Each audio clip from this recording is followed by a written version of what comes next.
Olá para você que nos acompanha em todo o Brasil. Olá, seja bem-vindo ao Pix News especial de sábado.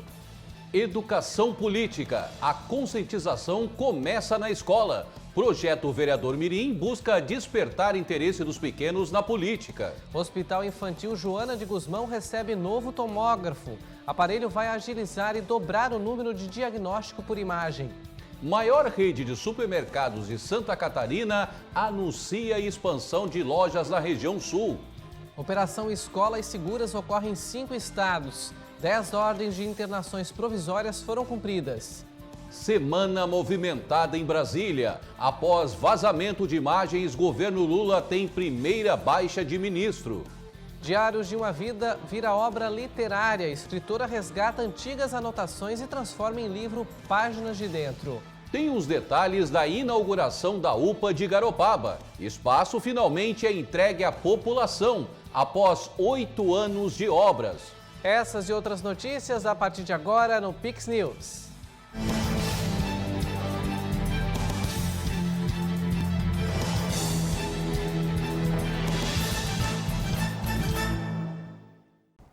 Olá, obrigado pela companhia. Há muitos anos escutamos dizer que os jovens são o futuro do país, mas colocamos eles fora das decisões políticas, tornando um assunto distante para a maioria deles. Mas algumas alternativas podem ser criadas para mudar esse cenário. Confira na reportagem uma iniciativa que busca a inclusão das crianças desde cedo na política, no ensino fundamental. É desde cedo que se aprende a viver em sociedade. Ainda pequenos, aprendemos sobre cultura, costumes e nos formamos como um todo. Mais um ponto que é importante de se aprender, que poucos jovens apresentam interesse, é sobre a política. Como funciona e quais os impactos dela na sociedade? Segundo estudos, as instituições que menos contam com a confiança dos jovens brasileiros são os partidos políticos, com 82%. O Congresso Nacional, com 80%, o governo, 69%, e a Presidência da República, 63%. Que não é o jovem que não se interessa pela política, é a política que não se interessa pelo jovem. Quer dizer, a política não consegue ela ser um espaço que atraia o jovem, né? A música atrai o jovem, o esporte atrai o jovem, enfim, a diversão, de uma maneira geral, atrai o jovem, até a escola atrai o jovem. Mas a política não, porque ela se fundamenta em bases hierárquicas, antigas, burocráticas, que não trabalham com os temas de fato relevantes para a juventude. Então, não tenho dúvida que aproximar a política do jovem, e não o jovem da política, essa responsabilidade não pode pesar sobre os ombros da juventude. A política é que deve se aproximar dos jovens. Diversas formas podem ser utilizadas para aproximar o jovem da política. Um exemplo é o projeto de Vereador Mirim. Em Paulo Lopes, litoral de Santa Catarina, desde o ano passado, a iniciativa é realizada nas escolas do município. E o programa Câmara Mirim tem esse objetivo, formar as futuras gerações para estarem inseridos na política de uma forma consciente. Então, o grande objetivo do programa é, de fato, formar, capacitar essas crianças para que elas tenham um entendimento de como funciona a política e de conceitos básicos de cidadania, democracia, para que quando elas cresçam, elas possam exercer esses direitos com muito mais autonomia e participação na sociedade. Nesse ano, novas eleições foram feitas para decidir os futuros vereadores da pequena cidade, que tem mais de 10 mil habitantes. Votaram apenas os estudantes do 4º e do 5º ano, nos candidatos que podem ser apenas alunos do 5º ano. Ao todo, foram 18 candidaturas pleiteando uma das 9 vagas na Câmara Mirim. Participam os matriculados em todas as escolas da rede pública. As vagas são proporcionais ao número de inscritos na escola. E nesse ano teve novidade. Os estudantes escolheram seus candidatos em urnas eletrônicas. Após eleitos, os vereadores também recebem instruções de como funciona o poder legislativo. eles têm todo o acompanhamento da equipe da Câmara Municipal de Vereadores, que é a equipe da Escola do Legislativo, que tem uma coordenação, que tem um presidente, e todos a equipe mesmo lá da Câmara, né? Então eles têm formação, eles têm palestras, eles têm cursos, né? A gente faz também visitas aos órgãos do município, às secretarias, para eles entenderem como é que é o funcionamento, não só da Câmara, mas também do Executivo e nas suas secretarias.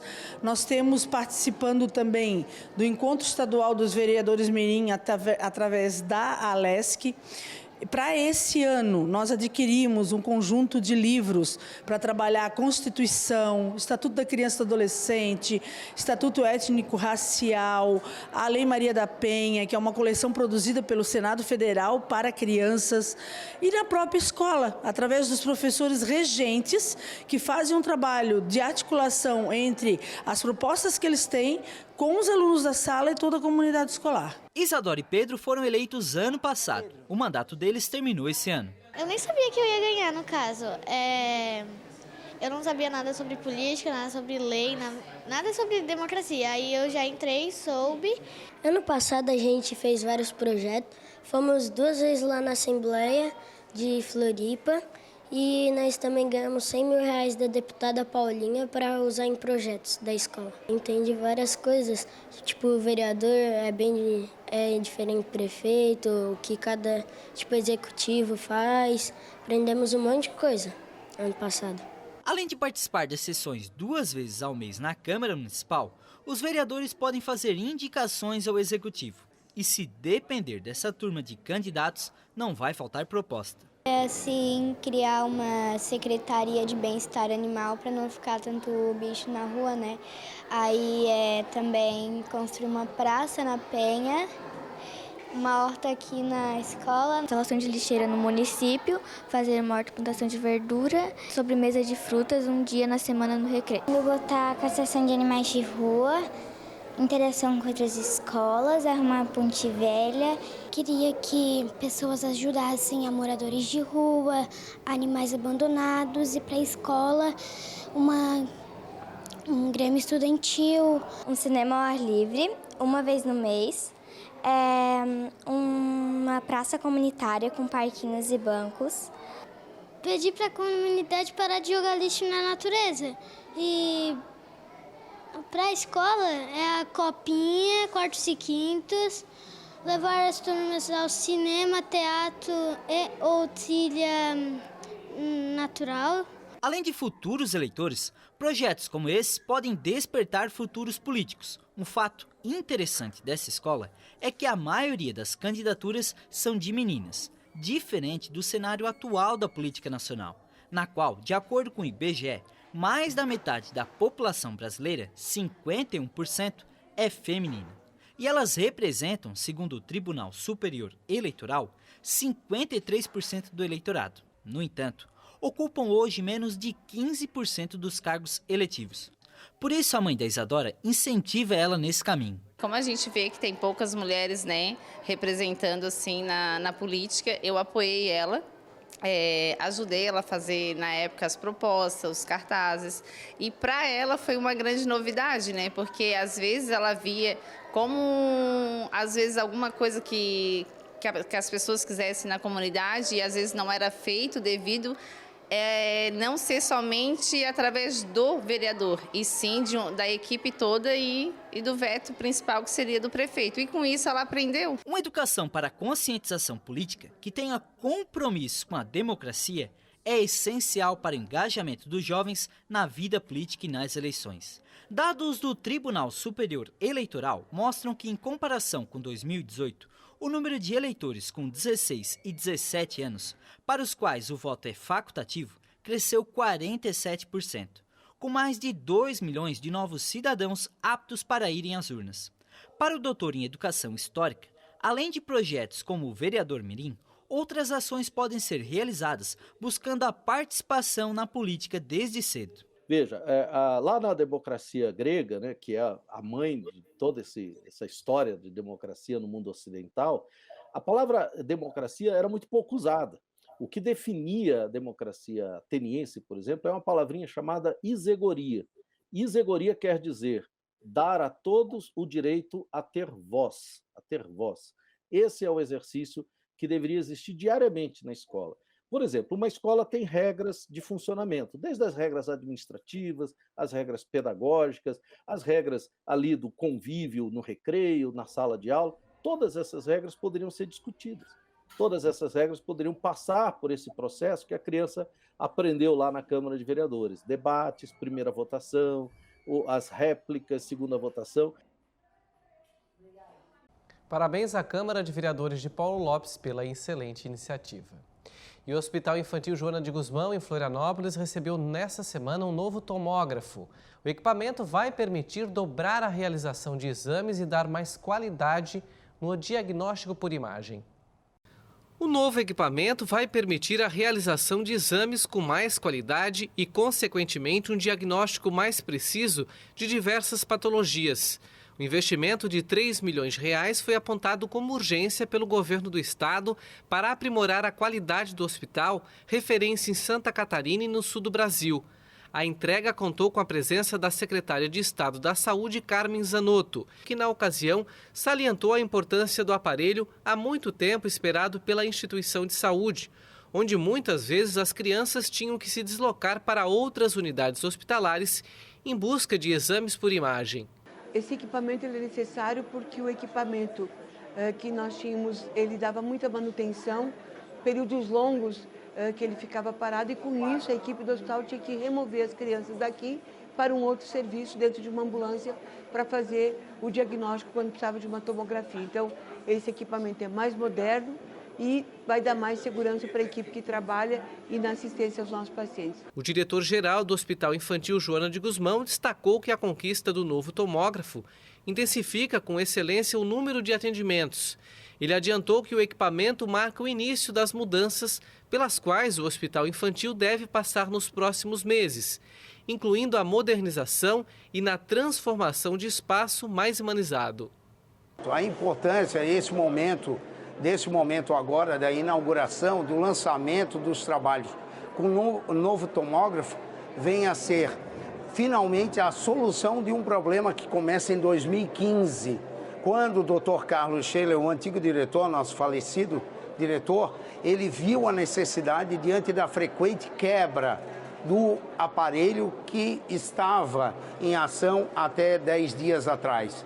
Então, na verdade, agora a gente resolve o problema das quebras, intensifica a celeridade de atendimento da população, saindo de 4 mil exames por ano para 8 mil exames. Além disso, a qualidade dispara de imagem e aí, por consequência, um diagnóstico mais correto.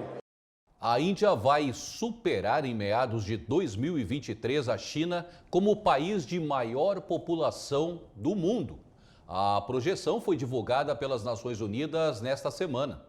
A China vai deixar de ser o país mais populoso do mundo. O relatório do Fundo de População das Nações Unidas sobre o estado da população mundial diz que a Índia vai alcançar 1.428.000 habitantes em meados de 2023, superando a marca de 1.425 do gigante asiático. A China tem sido historicamente considerada a nação com maior população do mundo desde a queda do Império Romano. Mas sua população diminuiu no ano passado, o que aconteceu pela primeira vez desde 1960. Muitos atribuem o resultado ao aumento do custo de vida, assim como ao maior número de mulheres no mercado de trabalho e no ensino superior. Pequim acabou em 2016 com sua rígida política de apenas um filho por família, imposta na década de 1980, em meio a temores de uma superpopulação. Em 2021, o país passou a permitir que os casais tenham até 3 filhos. A China prevê um declínio demográfico contínuo devido à queda da taxa de natalidade e ao envelhecimento de sua força de trabalho. A Índia não possui dados recentes sobre o número de habitantes porque o país não faz um censo populacional desde 2011. O censo, que a Índia organiza a cada década, estava programado para 2021, mas foi adiado pela pandemia de coronavírus. A população indiana aumentou em mais de 1 bilhão de pessoas desde 1950, ano em que a ONU começou a compilar dados populacionais. O relatório divulgado nesta quarta-feira destaca que a população mundial vai atingir mais de 8 bilhões de pessoas nos próximos meses. E falando em China, as marcas estrangeiras buscam reforçar sua posição no maior mercado de automóveis do mundo, no Salão do Automóvel de Xangai. Com os concorrentes chineses aumentando, aumenta também a pressão no concorrido mercado de veículos elétricos. O Salão Automóvel de Xangai 2023, a maior exposição de automóvel do mundo, realizado na capital econômica da China, traz a realidade da competição chinesa na fabricação de veículos elétricos, que atualmente cresce em ritmo acelerado, com investimentos de milhões de dólares na construção de estruturas. Mais de 70 modelos são apresentados.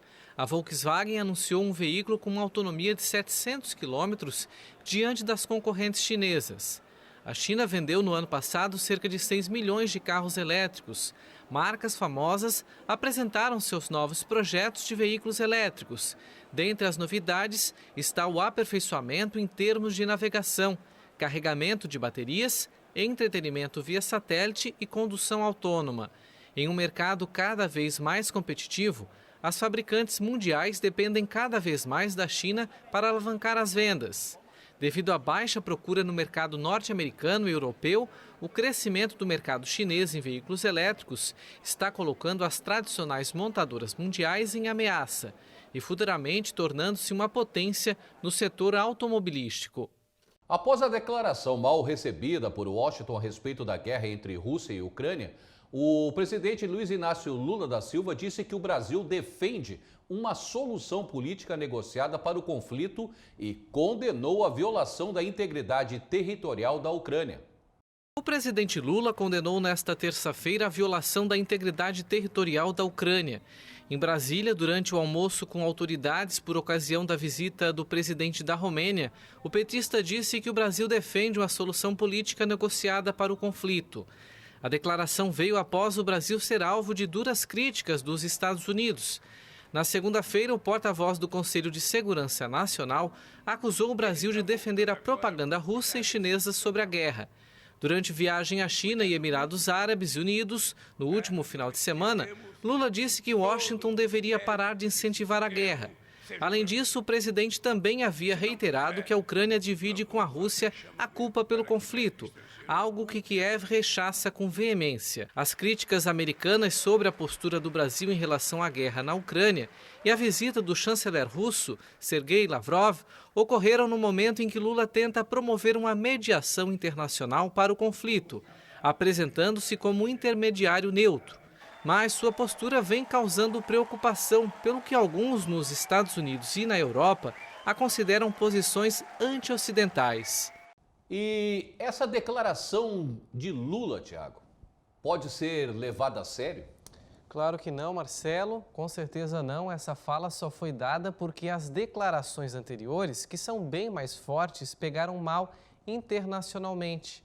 Os Estados Unidos chegaram a dizer que Lula foi anti-ocidental. E pior de tudo isso é que ainda tem gente passando pano defendendo as falas totalmente fora do contexto, o que podemos sim tratar como fake news. E para mostrar de qual lado Lula realmente está, vem agora uma pá de cal, para acabar com todo esse blá blá blá que eles tentam vender. A Rússia pediu e o Brasil acatou e não vendeu munição à Alemanha, é isso mesmo. Munição essa que seria enviada para a Ucrânia.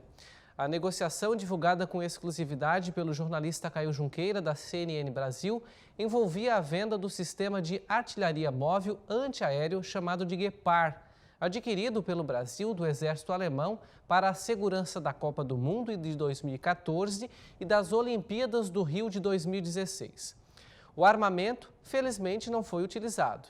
Por alta mobilidade, esses equipamentos têm sido fundamentais para a Ucrânia no combate às investidas russas. Investidas essas que matam crianças, atingem escolas e até hospitais, como a gente viu ao longo da guerra. E sabe o que é pior?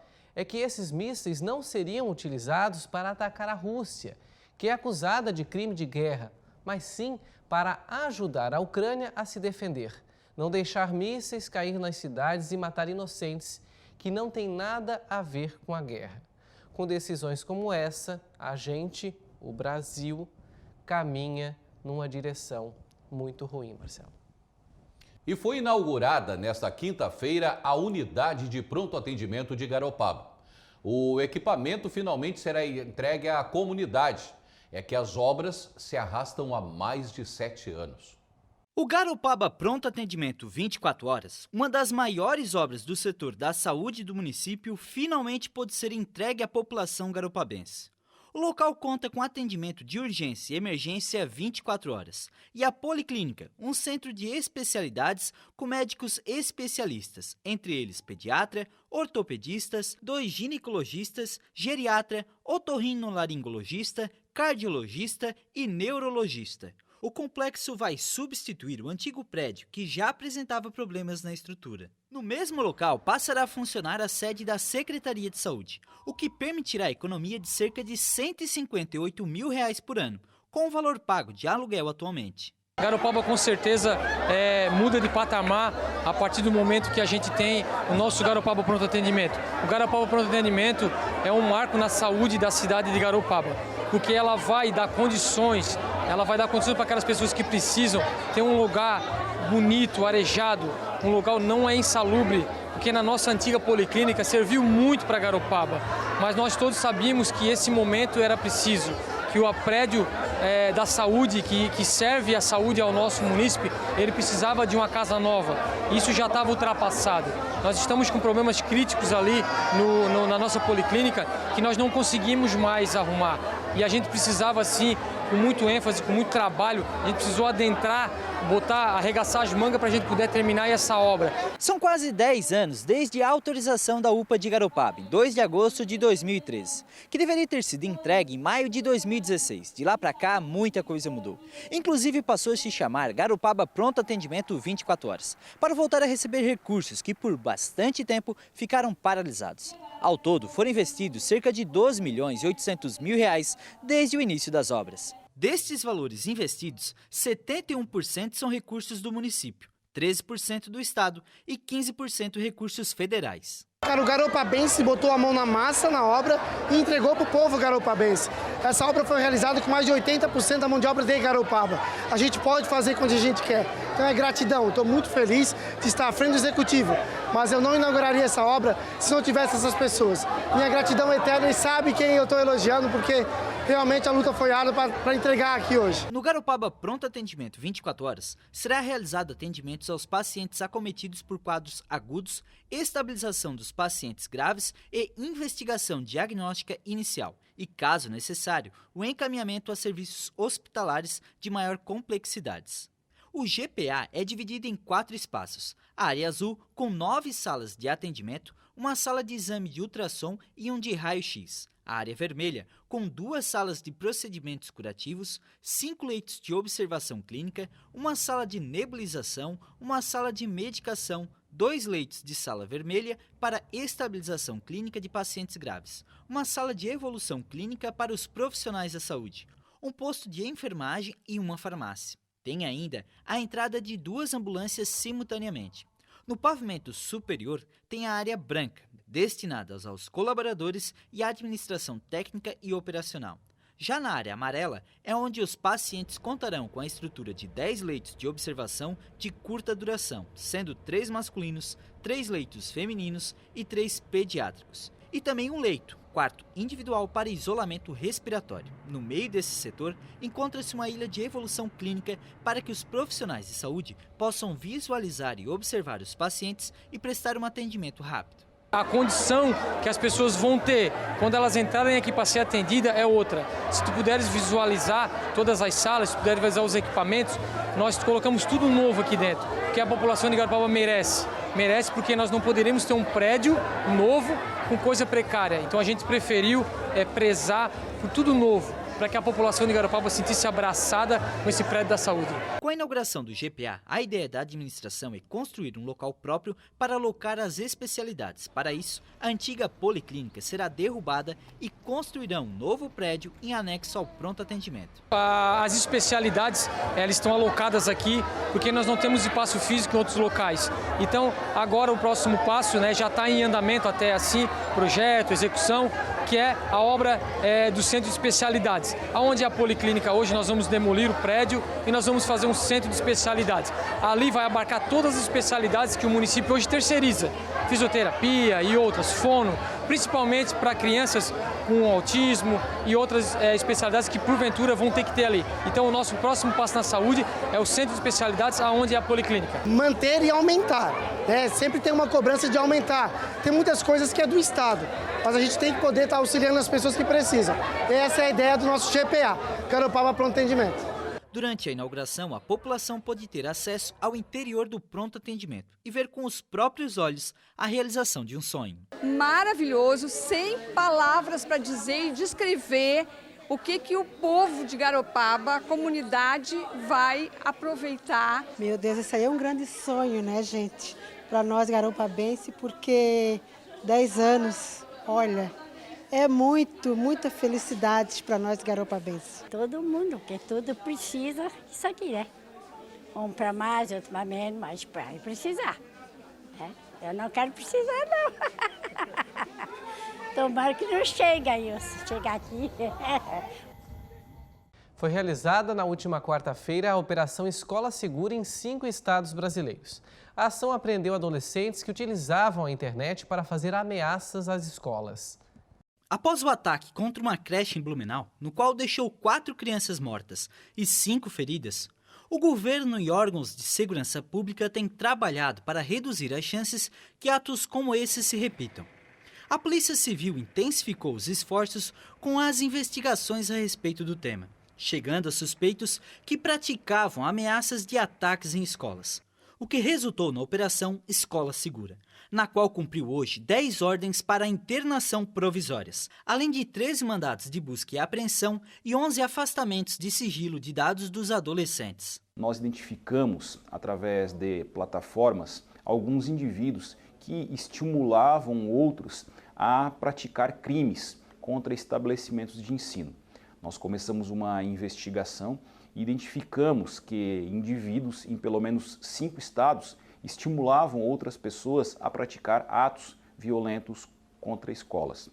Nós identificamos então pessoas no Paraná, em Pernambuco, no Rio de Janeiro e também em São Paulo e um alvo aqui na cidade de Blumenau. A partir do fatídico episódio que aconteceu em Blumenau, nós começamos a monitorar alguns perfis de rede social e através da descoberta de que existiria a possibilidade de novos atentados, tanto em Santa Catarina, como foi o caso de outro alvo em Blumenau, como em outros estados. A partir daí surgiu a colaboração do Ministério da Justiça, que fez essa colaboração integrada para que nós hoje pudéssemos deflagrar essa operação nos diversos estados que foram apreendidos os adolescentes, foram internados os adolescentes suspeitos dessas práticas de crimes, de tentativas e apologia. A força-tarefa do Ministério da Justiça e Segurança Pública apreendeu 10 adolescentes por ameaças de ataques a escolas. Os jovens serão encaminhados para internação provisória. Eles têm entre 11 e 17 anos e são investigados pela prática de atos infracionais equiparados aos delitos de ameaça, incitação ao crime, apologia ao crime e associação criminosa, além de incorrerem nos artigos 12 e 14 do Estatuto do Desarmamento. Esses alvos, efetivamente, eles difundiam esse tipo de conteúdo, causando pânico, informando que haveria novos atentados em escolas, mas como a Polícia Civil monitora isso, bem como verifica todos esses fatos, a partir da ciência que a gente tem, seja pelos boletins de ocorrência, ou seja pelas denúncias realizadas pelo 181, a gente verifica tudo isso e vai em loco, solicita ao Poder Judiciário os mandados de busca e apreensão nas residências, bem como, dependendo da gravidade do fato, a internação desses adolescentes para que eles fiquem até 45 dias internados para que respondam por esses atos. As apreensões estão sendo realizadas com a participação de polícias civis em São Paulo, no Rio de Janeiro, Paraná, em Santa Catarina e em Pernambuco. Nós precisamos dar segurança e estamos dando segurança. Não é uma mera sensação de segurança, é uma segurança efetiva contra pessoas que pretendem, de forma perigosa, ficar distribuindo fake news por aí. Não existem esses atos coordenados, a Polícia Civil vai estar presente, agindo com a inteligência, com policiais civis presentes nessas escolas, policiais militares presentes, apoiados pela Polícia Científica, pelo Corpo de Bombeiros, numa integração importante para dar segurança. A prática de espalhar fake news ou incentivar atos como esse devem passar a ter maior rigor na lei. Pelo menos é o que tem sinalizado o governo federal. Ontem, governadores, o presidente e vice da República, junto dos presidentes do Congresso Nacional, do Supremo Tribunal Federal, do Tribunal Superior Eleitoral, além de ministros de Estado e lideranças partidárias, se reuniram em Brasília para discutir ações para prevenir a violência nas escolas de todo o país. Entre as falas das lideranças está a cobrança pela responsabilização das redes sociais. Segundo o ministro da Justiça e Segurança Pública, Flávio Dino, 756 perfis em plataformas digitais foram suspensos ou removidos por estarem dedicados a difundir o ódio. Então, quando nós olhamos uma situação em que há 225 prisões ou apreensões, isso permite, de modo muito eloquente, cabal, dimensionarmos que não são casos isolados. Na verdade, é uma rede criminosa. Durante a reunião, também foi apresentado que sites vão ser obrigados a tomar medidas para proibir conteúdo e usuários que estejam promovendo ou apoiando ataques ou violência contra escolas. As redes sociais também vão ser obrigadas a enviar dados à polícia sobre todos os usuários que compartilham conteúdo violento e bloquear os usuários que forem banidos por compartilhar conteúdo violento de criar novos perfis. As plataformas que não cumprirem podem ser multadas em até 12 milhões de reais e, possivelmente, ter seus sites suspensos por autoridades federais. E você vai ver a seguir. Ativistas caçam microplásticos. Voluntários evitam que material polua os mares. Maior rede de supermercados de Santa Catarina anuncia expansão para a região sul. E vamos falar sobre a baixa do ministro de Relações Institucionais do governo Lula.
Um grupo de ativistas ambientais vasculham a praia na Cornualha em busca de pequenas bolas de plástico usadas pela indústria para fabricar produtos. Quando espalhadas em instalações industriais, elas podem ser arrastadas para drenos e depois para o mar e são uma das principais fontes de poluição por microplásticos. Escavadores à procura, mas não em busca de tesouros. Estes voluntários estão à caça de pequenas bolinhas de plástico escondidas nas areias de Cornwall, no sudoeste da Inglaterra. Essas bolinhas, conhecidas como pellets, são a principal matéria-prima dos plásticos. Normalmente, elas são derretidas em moldes para se transformarem em produtos. Por serem pequenas, elas escapam facilmente para o meio ambiente e são uma das principais fontes de poluição por microplásticos nos oceanos. Motivado pelo amor à natureza, o engenheiro aposentado Robbie Arnold construiu uma máquina para ajudar a limpar esse material das praias. O que essa máquina faz é basicamente separar o material flutuante, que neste caso é um excesso de plástico da areia.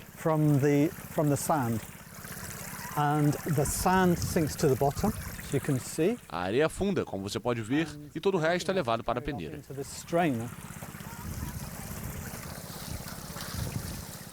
Robbie estima ter coletado 20 milhões dessas bolinhas em 6 anos somente nesta praia. Na natureza, elas se parecem com ovas de peixe. E ovas de peixe são um alimento muito comum para peixes maiores, pássaros, e eles acabam comendo.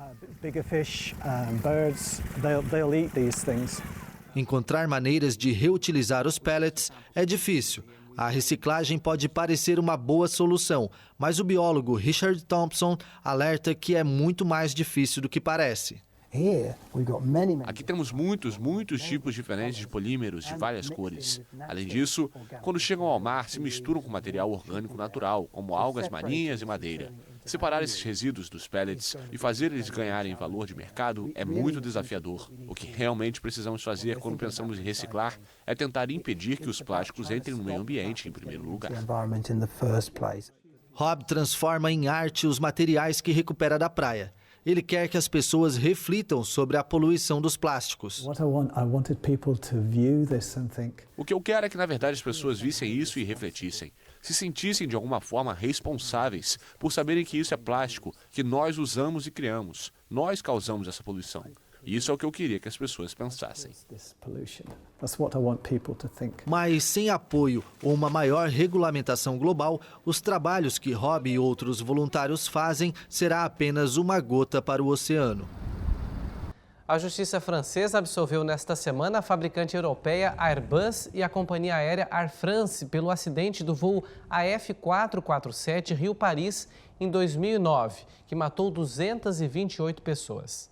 Quase 14 anos depois da tragédia, a justiça francesa absolveu nesta segunda-feira a fabricante europeia Airbus e a companhia Air France pelo acidente do voo AF447 Rio-Paris em 2009. As duas empresas eram julgadas por homicídios dolosos no desastre que matou 228 pessoas. O Tribunal de Paris decidiu pela absolvição por considerar que, embora tenham cometido falhas, não foi possível demonstrar nenhuma relação de causalidade segura com o acidente. Em 1º de junho de 2009, o voo AF447, que fazia a rota entre o Rio de Janeiro e Paris, caiu no meio da noite no Oceano Atlântico, algumas horas após a decolagem.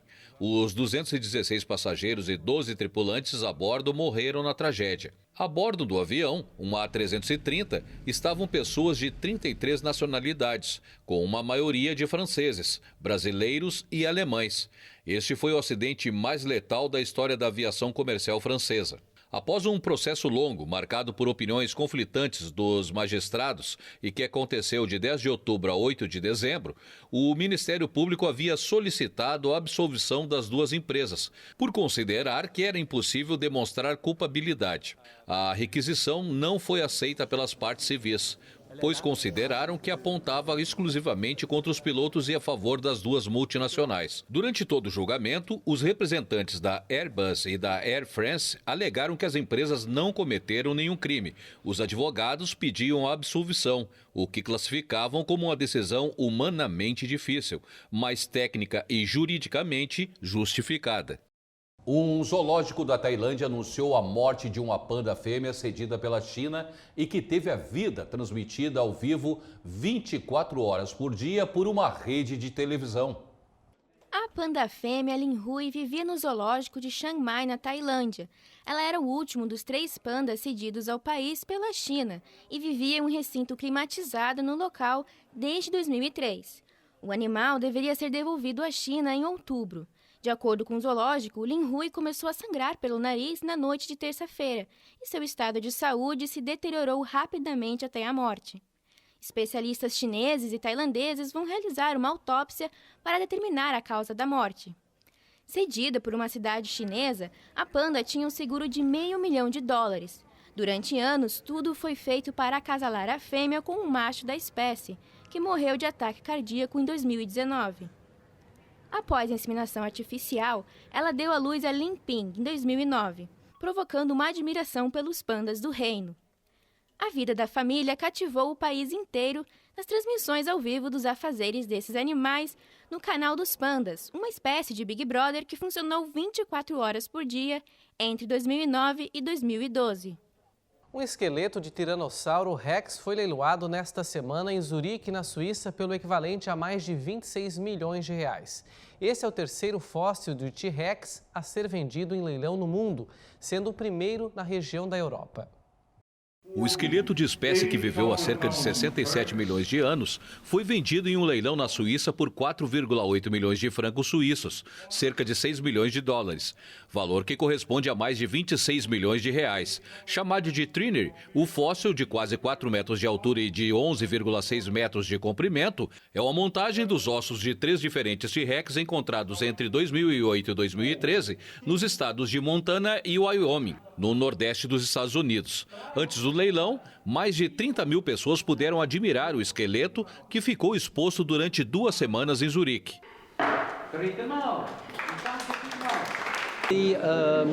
O comprador é um colecionador europeu, não apenas de dinossauros, mas de arte moderna. Estou 100% convencido de que veremos Trinity novamente em algum lugar no futuro. Trinity é o primeiro tiranossauro leiloado na Europa e o terceiro no mundo. Em 2000, Stan foi vendido por quase 32 milhões de dólares, quase 60 milhões de reais na cotação da época, superando o recorde anterior estabelecido por Sui, negociado em 1997 por 8,4 milhões de dólares. Um pouco mais da metade do material ósseo de Trinity vem de 3 espécimes de tiranossauro, o que é superior à taxa de 50% necessária para que os especialistas considerem o esqueleto de boa qualidade. Foi realizado nesta semana o lançamento do livro Páginas de Dentro, da autora Daniela Reis. A escritora transformou um velho diário em um livro que retrata a história de muitas mulheres brasileiras. Em meio a essas páginas estão anotações, pensamentos e poemas escritos durante a vida da escritora Daniela Reis. O que um dia foram manuscritos de 1999 a 2022, com temas que vão de um relacionamento conturbado à separação e os novos amores, sempre passando pelos desafios de conciliar a maternidade solitária com o trabalho, até observações do cotidiano que fazem o leitor refletir de maneira leve, agora é um livro. Páginas de Dentro. São textos, poesias, crônicas, né? Assim, obviamente não são todos os dias de 1999 a 2021, né? Senão ele não teria tão poucas páginas, assim, né? Tem uma curadoria nesses textos, mas são textos que levam a reflexões, então, assim, de certa forma, eles criam um impacto, né? Então, assim, eu tenho recebido retornos muito positivos, especialmente das mulheres, mas também dos homens, porque encontra muito, às vezes, esse lugar que o homem precisa acessar, que é a fala de uma mulher. Então, é isso que o leitor vai encontrar, né, ou a leitora, quando ler Páginas de Dentro. Daniela Reis nasceu em Caetano do Sul, São Paulo. É mãe de 3 filhos e executiva com trajetória de comunicação e responsabilidade social em grandes empresas brasileiras. É formada em matemática com pós-graduação em administração financeira, neurociências e comportamento pela PUC do Rio Grande do Sul.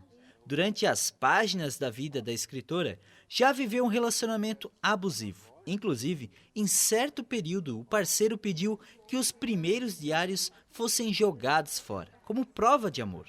Anos depois, a confusão dos sentimentos gerados por esse relacionamento motivou a retomada da escrita com lugar de encontro consigo mesma. O projeto da autora iniciou ao completar 50 anos, quando resolveu deixar as redes sociais de lado e se dedicar à produção do livro. Eu comecei eu tive um relacionamento que a pessoa me pediu para jogar meus diários fora. E aí eu joguei os diários fora e aí em 1999, por conta de uma crise no casamento, eu comprei um caderno e comecei a escrever novamente. E aí então eu continuei escrevendo, aí vieram os blogs, né? Eu comecei a escrever num blog, depois veio o Facebook, eu comecei a postar algumas coisas no Facebook. Não era a proposta de publicar um livro. Aí o ano passado, quando eu fiz 50 anos, eu resolvi que eu estava passando muito tempo nas redes sociais e resolvi fazer um projeto pessoal. E aí eu fiz um processo de uma mentoria com uma escritora e comecei a juntar tudo que eu tinha escrito. E quando eu reuni tudo que eu tinha escrito, como eu tinha tudo datado, o diário, assim, ele emergiu. Lançado em Ouro Preto, cidade onde a autora mora atualmente, o livro teve o evento de lançamento também em Garopaba, pela importância que a cidade teve no processo de resgate da identidade da autora. No dia 26 de abril, será realizado um novo evento, dessa vez na Casa de Cultura do município. A gente vai ter esse lançamento na Casa de Cultura, que vai ser muito interessante, porque aí nós vamos fazer uma roda de conversa, né, para conversar sobre essas questões da vida, essas questões de ser mulher e ter tantos papéis a desempenhar, né, e como é que é isso, quais são esses desafios, como é que a gente lida com tudo isso. Então, na Casa de Cultura vai ser um momento bem interessante. A Rede Coque, maior empresa de supermercados de Santa Catarina, anunciou a expansão para o sul do estado. As primeiras lojas serão inauguradas em Garopaba e em Imbituba. As obras das novas lojas do Grupo Coque em Garopaba e Imbituba estão em ritmo acelerado. As unidades fazem parte do projeto de expansão da rede neste ano de 2023, que terá como foco a região sul. No ano passado, a maior rede do estado inaugurou 10 novas lojas. As duas primeiras cidades do sul irão receber unidades do Comprão Coque, lojas de atacarejo. Governador Celso Ramos e Camboriú também receberão unidades da marca ainda neste semestre. O valor de investimento nas 4 lojas passa de R$100 milhões. Com as novas unidades, serão gerados cerca de 600 novos empregos diretos. O Grupo Coque fechou o ano de 2022 com R$5,5 bilhões de faturamento, um crescimento de 51% em receita. São 34 unidades do atacarejo Comprão Coque e 20 do Super Coque em operação, com presença da marca em 26 cidades de Santa Catarina. A loja de Garopaba tem previsão para ser inaugurada no segundo trimestre. Serão abertas 144 vagas de trabalho. Uma seleção será realizada entre os dias 24 e 26 de abril. Entre as oportunidades, gerentes, supervisores, assistentes, estoquistas, fiscais, atendentes, operadores de caixa, repositores, para o setor de limpeza, e a rede tem oportunidades para pessoas com deficiência. E quem está à procura de emprego, está aí uma oportunidade. E o clima esquentou essa semana em Brasília após imagens exclusivas divulgadas pela CNN Brasil, mostrando a ação no mínimo estranhosa de membros do Gabinete de Segurança Institucional. As cenas provocaram o pedido de demissão do general Gonçalves Dias. Nas imagens exclusivas divulgadas nesta quarta-feira pela CNN Brasil, é possível ver esse homem de camisa branca, que era integrante do GSI. Ele faz um gesto para uma mulher e depois abre uma porta. Os invasores vão atrás e pegam água para beber. Esse mesmo homem, que segundo a CNN é militar, aparece pelo menos outras 10 vezes nas imagens. Em outro momento, ele tenta conter os vândalos, mas não reage quando um homem pega um extintor de incêndio. Essa outra câmera mostra o militar perto do relógio quebrado. Ele fala com os invasores e até os cumprimenta. Outros integrantes do gabinete institucional circulam entre os invasores. Nessa imagem, um militar entrega a água mineral ao grupo. Às 4h29 da tarde, o ministro do Gabinete de Segurança Institucional, Gonçalves Dias, aparece sozinho no terceiro andar do palácio. O ministro entra no gabinete presidencial, em seguida volta pelo mesmo corredor e parece orientar os invasores a deixarem o palácio. Eles caminham em direção à saída do prédio. E por essa, eu acho que o governo não esperava, né, Tiago? Olha, eu até acho que esperavam sim, Marcelo. é que, na verdade, eles já sabiam de tudo. Por isso pediram sigilo dessas imagens, alegando que o volume das imagens era muito grande. Agora a situação muda, o discurso também vai mudando aí a estratégia. O senador Randolfo Rodrigues, por exemplo, e demais senadores e deputados da base de apoio ao governo petista vinham por meses realizando declarações atacando e repudiando a instauração de uma CPI do dia 8 de janeiro, que é uma comissão parlamentar mista de inquérito, né? Faziam o mais que o possível para que fossem retiradas todas as assinaturas para a abertura dessa investigação. Contudo, após a divulgação dos vídeos que mostram o então ministro Gonçalves Dias, que foi escolhido e possui uma próxima relação com o presidente Lula, auxiliando a invasão e depreciação. A base do governo está agora fazendo o possível para demonstrar que não tinham qualquer conhecimento do ocorrido, até a referida divulgação. Essa tipo de manobra a gente obviamente já viu. É aquela velha tática do PT e da esquerda de largar os seus aliados e achar um culpado, o chamado boi de piranha. Agora, portanto, toda a culpa deve recair a Dias. Já até estou vendo aí a próxima estratégia deles durante a comissão. Vamos então pagar para ver. E enquanto esse fogo pegou lá em Brasília, a bomba estourou. Lula, portanto, antecipou a viagem na quinta-feira para Portugal. A viagem estava marcada para sexta.